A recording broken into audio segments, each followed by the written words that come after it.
do y'all think? You know, another guy I really don't like, and that guy is Ken Paxton.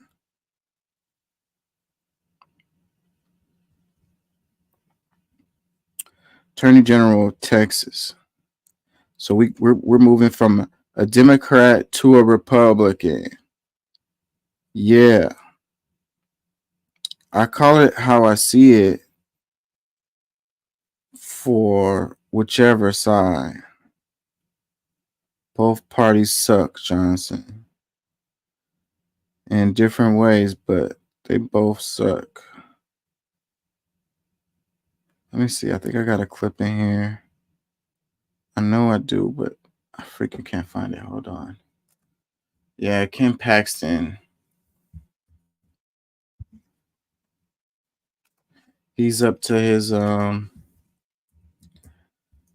this guy is corrupt, bro. I'm sorry, y'all. Like, he is shady, he is corrupt, and he's like, I mean, even Abbott, I don't think Abbott likes Ken Paxton. Like, they don't get along. Like, and now that's crazy because they're on the same side of the political spectrum, you know. And I could be wrong. I could be wrong, but the shadiness of this guy is so over the top. It's over the top for Abbott.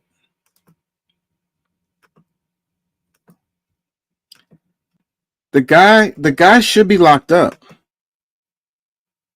He keeps beating the game, you know? And if you're the top law enforcement person in the state of this big, powerful state of Texas, it's hard for them to, you know, you're slippery. You got friends on the inside. It's hard to catch you.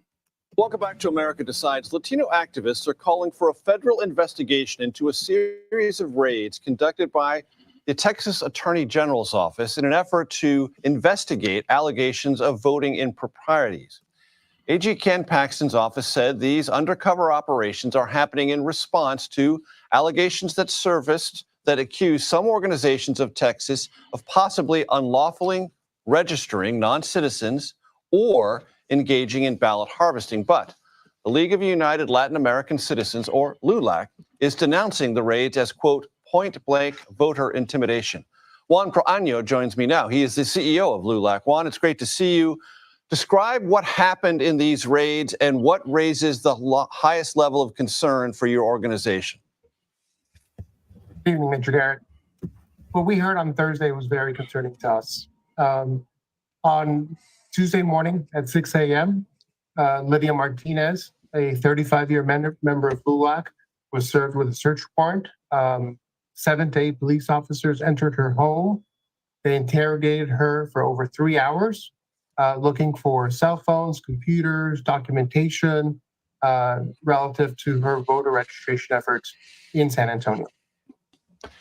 And what is the source of the information that led the Attorney General's office to take these actions, so far as you can tell? You know, there are a couple different narratives that we're hearing, but essentially he's saying that he has started this election integrity investigation over 2 years ago. It seems like it basically goes back to a Republican candidate who lost and basically reported, voter harvesting as the result of that. There was no evidence that was provided at all whatsoever. So these raids occurred because subpoenas were issued, and you're still trying to find out what the source material or the evidentiary basis of those subpoenas was. Is that correct? That's correct. You know, there have been, at least from what we can tell, about 5 different subpoenas issued as of last Tuesday. Unfortunately, it took us about 48 hours to learn of this because the victims in this particular case were told not to talk to anyone about it. They were left without cell phones, without computers. In our case, Lydia Martinez, without her appointment book, which she basically uses to track all of her doctor's appointments, prescription medicine, no way to actually even contact her family. She actually had to drive to a neighbor's home to get help reconnecting with her family. Has there been any effort to obtain a judicial injunction on this activity? One of the defendants, Manuel Medina, actually has. So he has a lawyer, and he has filed an injunction to stop the search of all the devices that essentially were seized during that raid. But we're working with our GULAG members to ensure that they also have legal protection and legal counsel as well. So, they're softening up with this, but it's like, there's an organization that, helps people get, registered to vote. These are legal folks to be registered to vote. And it's a organization that, helps people get registered to vote. And so they just happen to be Latino community. And the powers that be, including Kim Paxton, they have a problem with that. So they do these intimidation efforts where the people who are organizing these deals, they get them on. They don't have anything that can actually take these people to jail. They didn't break the law, but they make it seem as though they did in front of their neighbors and in front of the media and and others or whatever. And they basically it's intimidation. It scares the hell out of people, and it sends them through problem. It gives them problems basically, and the point of it is to get them to stop doing what they're doing, but fortunately, these folks have been dealing with adversity for a long time, so these kind of tactics don't work on the ones who's like organizing these events, but the people who aren't the ones that are organizing this, it does work on. It does work on the regular folks. They're afraid. They don't want drama. It's not that. They want to be able to participate in the electoral process, but they don't want problems in their lives. You know what I mean? They just want to go to work, pay the bills, take care of their kids or whatever. You got police coming around and harassing me is a good enough reason for me to just be like, screw it. It doesn't matter that much anyways or whatever. What difference is my vote going to make anyways in a state like Texas? But you have to wonder, they're going as far as they're going to do this kind of stuff, then maybe your vote does matter here. Texas is a red state, and it's been that way for a good amount of time. And then when you think about the presidential election that's coming up, Texas isn't even in play as far as all of the political pundits are saying. But you do have a race that is in play. And come to think of it, this might be the reason why they're doing this, is because you got Colin Allred versus Ted Cruz, and it's a tight race, and it's within the margin of error. The polling says it's within the margin of error, and I've been seeing a lot of Ted Cruz ads. I've been seeing a lot of Colin Allred ads. I don't like the guy calling it Allred. I don't like this. Nobody likes Ted Cruz. I don't think. It's crazy how this guy keeps winning because, in this state, a lot of folks do not like Ted Cruz, but somehow he pulls it out each time. But Colin Allred, I don't know. He cuts all his hair off.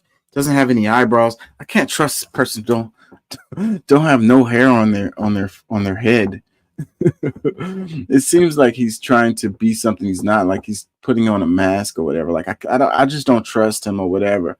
But I ain't gonna lie, in that situation, maybe voting against Ted Cruz might be a deal. I don't know. I can't just tell you how I'm gonna vote or whatever, but but maybe voting against Ted Cruz might be the move. But yeah, so that particular race is in play. Texas is not in play on the presidential stage, but that Senate race is. And there may be some other lower races that are in play. That's the only one that I could think of is is that Colin Allred and Ted Cruz. But but again, like if they're going so far to do these things, then maybe they see something in the numbers that the political pundits don't see, and maybe Texas is in play. Anyways, Paxton, let's do some more on this guy.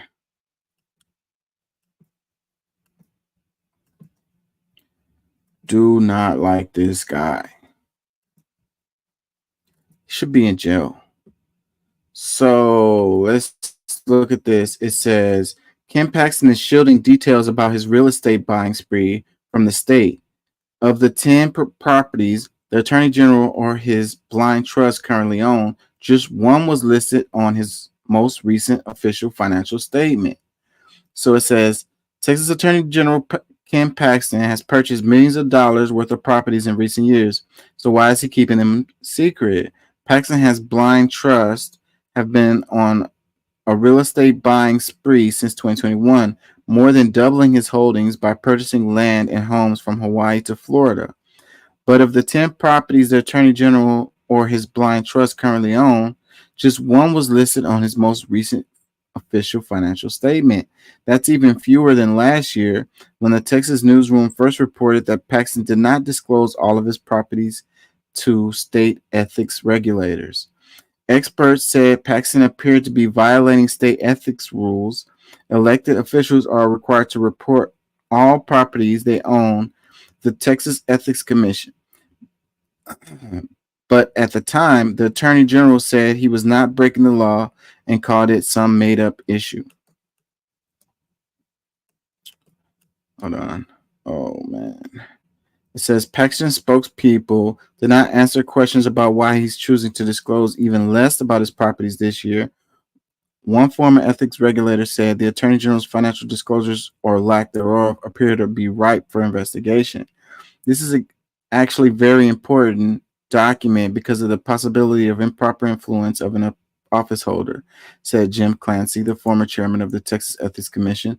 If a public servant's spending suddenly spikes, he said, it raises a question about the possibility of improper influence of an office holder who only has one reported source of income. Yeah, so where's the money coming from? State ethics commissions are taking a look at financial disclosure requirements as part of a larger periodic review of agency rules. They could take up the issue at their meeting this month. A Republican in the third term, Paxton is no stranger to controversy. I can't read today. The FBI investigators investigating him for alleged corruption, and he continues to face legal ethics lawsuits for his role in challenging the 2020 presidential election. So, let's see. Ken Paxton corruption.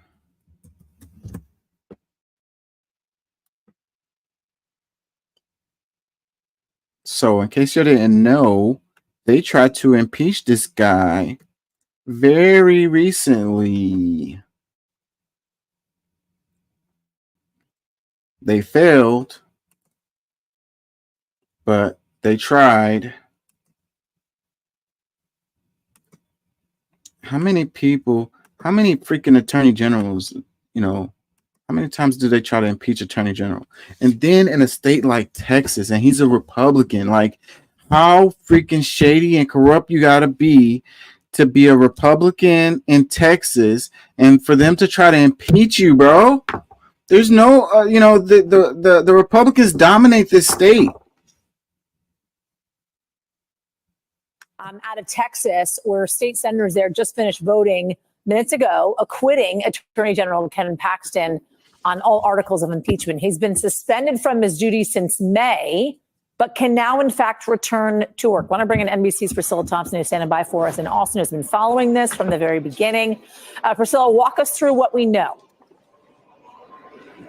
Yeah, Yasmin. Well, after almost 2 weeks of testimony and closing arguments with both sides making the best case possible, today those senators went into the chamber and they voted on each of these 16 articles of impeachment, which included things like bribery, conspiracy, dereliction of duty, and ultimately the votes are in, and 2/3 of the chamber did not feel that he was guilty of those crimes. He has been acquitted of every single one of them, and there were also 4 additional articles of impeachment that were not being considered because of other pending things going on in court, and those were just dismissed. So he is cleared of all 20 of the articles of impeachment that were originally brought by the House. He is free to be reinstated and return to work as the Attorney General here in Texas. And what we saw in this vote was there were at most 2 Republicans on any given article that voted to impeach, but of course it was not enough to hit that 21 vote threshold that would have been required. I expect that we will be getting a statement from Ken Paxton any moment now. We know that the folks that led the House managers that led this, those attorneys are expected to speak in just a short while, but certainly got to be a big disappointment for them. This was a historic impeachment. We have not seen anything like this in more than a century here, and clearly the members of the House believed that there was reason to convict. It is why they sent it over to the Senate, but after listening to all of that evidence, there were not 21 senators in that room that wanted to vote to convict him. And of course, there's also the underlying political issues here. Those 2 Republicans I mentioned who did vote in favor of some of these articles of impeachment are not up for re-election until 2026. But Ken Paxton's super PAC has made very clear that any Republicans who did not stand with him through this would be in their target as the upcoming as elections come up. So, and that did happen. I can't remember. I covered it too, but I can't remember how the results worked out because he was putting money behind the opponents of the people who went up against him through this. Like, he held a grudge and went in on them. I don't remember how the results happened in the election, so I'm not gonna just say, because that'd probably be difficult for me to look that up.